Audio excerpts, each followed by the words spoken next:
부모와 자녀 간의 강한 친밀감은 창의력을 촉진하는 데 도움을 줍니다. 1등을 향해 달려가도록 혹독한 교육을 시키다가 자녀와 큰 갈등을 빚게 된 부모의 기사가 있습니다.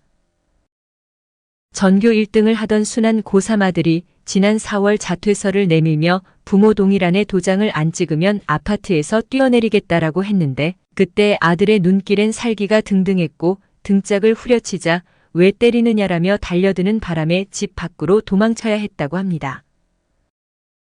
그리고 한 달 뒤엔 한 학년 아래인 딸이 아빠 도장을 몰래 찍어 자퇴서를 제출했는데 딸아이는 엄마를 투명인간 취급하며 때로는 분을 못 이겨 온갖 욕을 쏟아내고 자해도 했다고 합니다. 이른바 슈퍼맘인 그분은 자녀 교육을 위해 온 삶을 바쳤고 그런 어머니를 위해 두 자녀는 시키는 대로 따랐지만 알게 모르게 가슴에 쌓인 화가 폭발한 것입니다. 결국 부모의 욕심이 아이들을 괴물로 만들었다는 자책 가득한 기사였습니다. 아이가 등교하는 일상이 얼마나 대단하고 감사한 일인지 아이가 평범하게 사는 모습을 다시 볼 수 있다면 그까짓 공부가 다 무슨 소용일까 싶자 그때부터 욕심을 다 내려놓기로 했다는 것입니다. 기다림과 지지를 통해 가족관계를 회복하기까지 7, 8년이 걸렸지만 다행히 아이들은 자신이 하고 싶은 일을 천천히 찾았고 지금은 행복해한다고 합니다. 미국의 정신과 의사이자 저술가인 스캇 팩 박사는 엄마란 아이의 털끝 하나 건드리지 않고도 아이를 죽일 수 있는 존재라고 했습니다. 부모의 욕심이 아닌 사랑과 배려가 담긴 친밀감, 자율성 부여, 감정적 지원, 소통 등이 강조되는 가정에서 자란 자녀들은 종종 강한 심리적 안정성과 긍정적인 자아 개념을 형성하며 이는 그들의 창의력과 삶의 만족도에도 긍정적인 영향을 미칠 수 있습니다. 페이스북의 저커버그 왓츠앱의 창업자 얀 쿰은 우크라이나 출신으로 캘리포니아로 이주한 뒤 고향의 가족들과 너무 연락을 하고 싶어서 카카오톡 같은 무료 모바일 메신저 앱을 만들었고 이것을 페이스북이 220억 달러에 인수하여 억만장자가 되었습니다. 왓츠앱을 인수한 페이스북의 저커버그도 그런 경우입니다.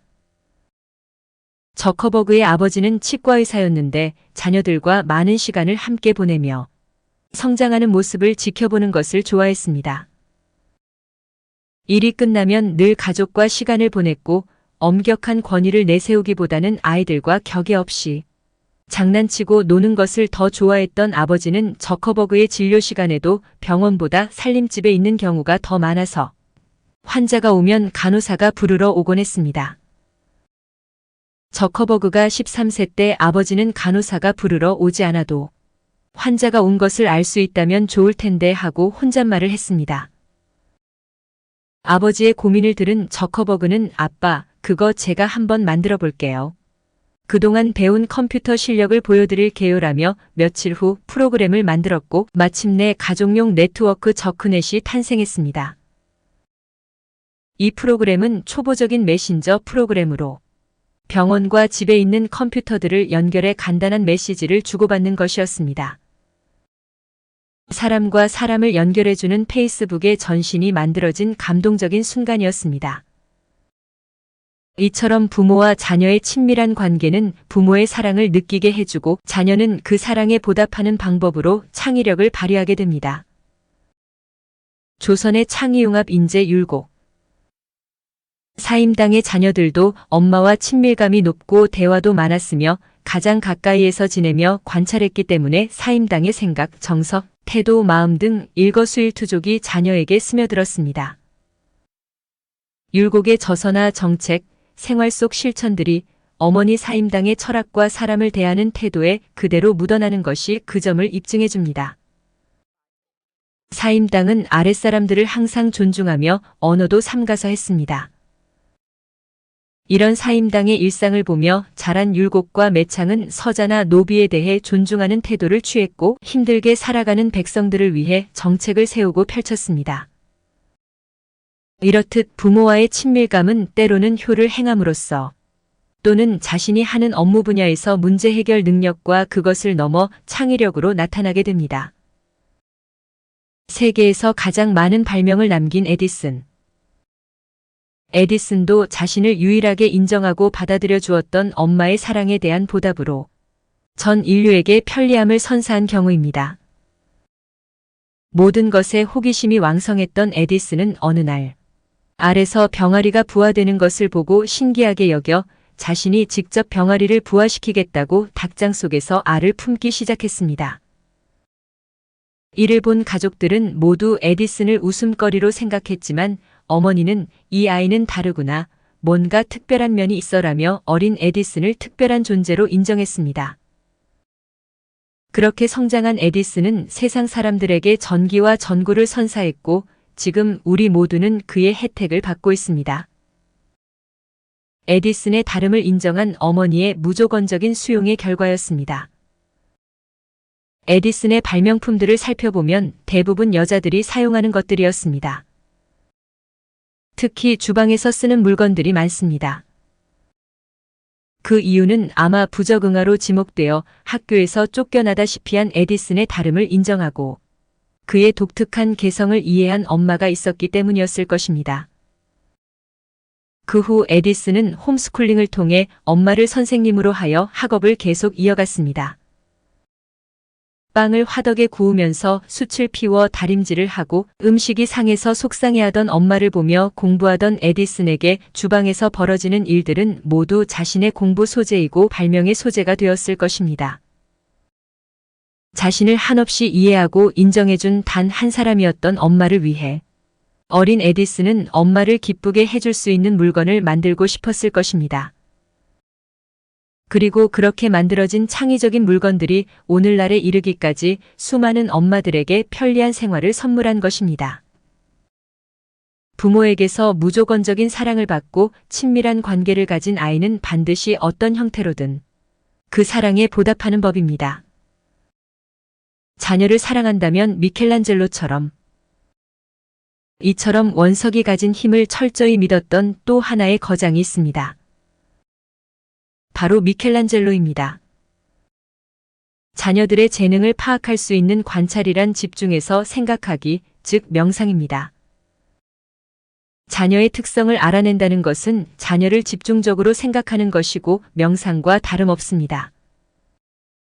미켈란젤로는 이러한 명상을 통해 위대한 예술작품을 탄생시킨 르네상스의 거장입니다. 르네상스 시대 이탈리아 조각가들은 마음속에 떠오르는 주제가 생기면 그 주제에 알맞은 대리석을 사다가 자신에게 떠오른 영상대로 파나가기 시작하여 작품을 완성했습니다. 그러나 미켈란젤로의 작업 방식은 이들의 작업 방식과 달랐습니다. 그는 만들어야 할 주제를 떠올리기보다는 우선 대리석 산에 가서 며칠이고 몇 달이고 대리석을 응시하곤 했습니다. 그러다가 대리석에서 어떤 형상이 떠오르면 미친 듯이 파나가기 시작하여 작품을 완성했습니다. 그에게 대리석은 어느 날에는 노예의 상으로, 어느 날에는 말의 형상으로 나타났습니다.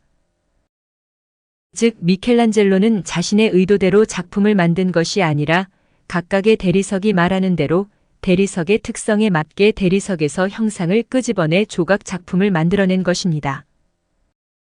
미켈란젤로의 작업 방식을 통해 자녀를 어떻게 키워야 하는지를 생각해 보시기 바랍니다. 즉 자녀의 특성을 고려하지 않고 부모의 의도만으로 키우기보다는 자녀의 존재 자체를 인정하고 자녀의 특성을 명상과 같은 집중적인 관찰을 통해 자녀가 가진 가능성을 드러낼 수 있도록 도와야만 미켈란젤로처럼 자녀를 위대한 걸작으로 만들 수 있습니다.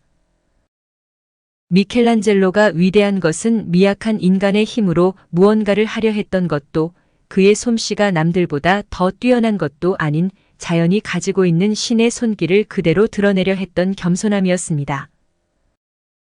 이처럼 부모들도 인간의 손길을 거두고 겸허한 자세로 자녀의 의미를 받아들여야만 자녀가 지닌 잠재 능력이 스스로의 힘으로 발휘되는 순간을 맞을 수 있을 것입니다.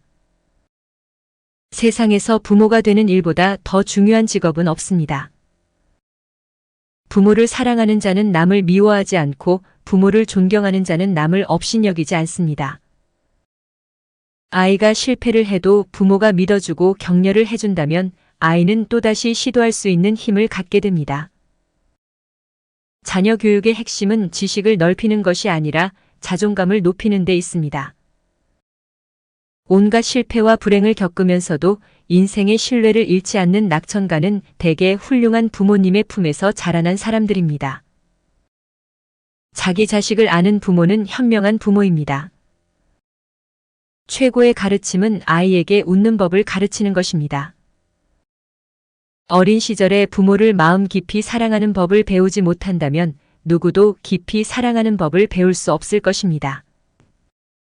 사랑하는 법을 모르는 것은 삶의 의미와 만족을 송두리째 상실한 것과 다름없습니다.